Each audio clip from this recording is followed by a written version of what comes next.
10, 15 years. So there will be more building coming Yeah, here? so this is the Dylan here. This is the Wilde. This is the one that we're selling here. It's 30 stories, 362 units.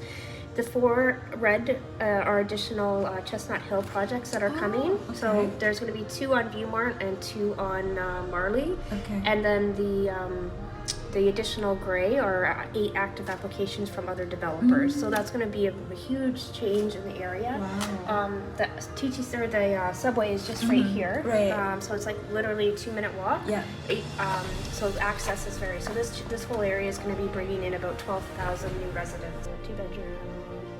These are all the 2 bedrooms in the building here. Nice corner units. Yeah, corner units. So you can, if you want, let's just, for instance, you pick this one here. Southeast floor plan. That's the 2K. That's actually, we have the model here, so I'll take you through there. That's the floor plan.